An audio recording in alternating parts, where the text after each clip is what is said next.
wanted to demonstrate how to put in caulking before you paint.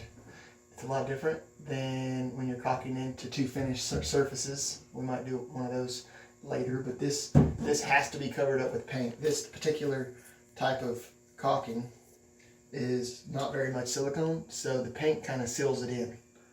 But we are going to be painting over these walls, and we wanted to fill in all these cracks. And you can kind of see where I've already accomplished it, but you don't want to have any access. You don't want to have it smeared over where it's going to be, because that right there over a smooth surface would show up, even though it's fairly small.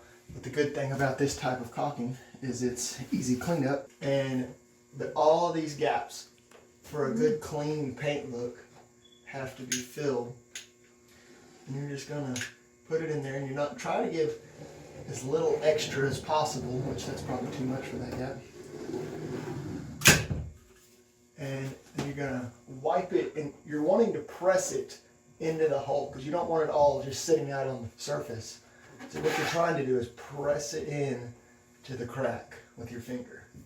And you're gonna have some excess, and you're gonna try to wipe some of that off and place it in maybe a nearby crack or hole, and all that you have built up on your finger, and try to get it pressed into these cracks best you can. And little of the extra, they'll have a hole or two pop up, and you can kind of press it back up in there. You want to get a wet rag. You don't want it dry, because it just pulls the caulking straight out of the hole. Just slightly damp. And every so often, you need to have a bucket of water you can rinse this off in, or a sink nearby that you can clean it out, because it fills up fairly quick. But you want to wipe off your excess. When you're doing a exterior job and you have a rough siding, wiping off the excess is less important. When you're doing an interior work, and people are going to be close up to it, and it's a smoother surface, you want to wipe off most of the excess. So you want to clean it to make it look just about like that.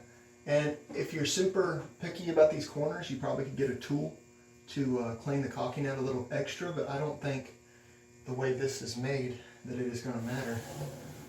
But in the tight corners and stuff, if you're wanting it to be super clean, you can do that. And this is going to make it to where there's not a bunch of black lines after you paint with a brush. And you're going to get a brush and go in between these cracks and get a roller and go over it, the flat part. But once it all dries, there'll be these black lines through here, and this is going to fix that problem. Anywhere two pieces of wood are not put together with glue nails and wood putty, it needs to be filled with caulking. Okay, Mr. Key Step, what'd you miss? When doing this, you don't want to bundle it up and wipe, because the rag can get deep in there and wipe out the caulking that you want to stay in there. The best thing to do is you can switch around on fingers, middle finger, your pointing finger, but you want to pull the rag tightly to your finger as you can. Not like, don't wear your finger out, but pull it and to wipe it. Otherwise, you can wipe too much out, but any corner or anything, you want to make sure that finger's there. You don't want to do this, because every bit of your caulking is gone, and you've kind of worked your way backwards. So make sure you tightly put the rag against your finger. Just started recording again. You push the button twice, it records. Once, it takes a picture. Oh, gotcha. Good to know.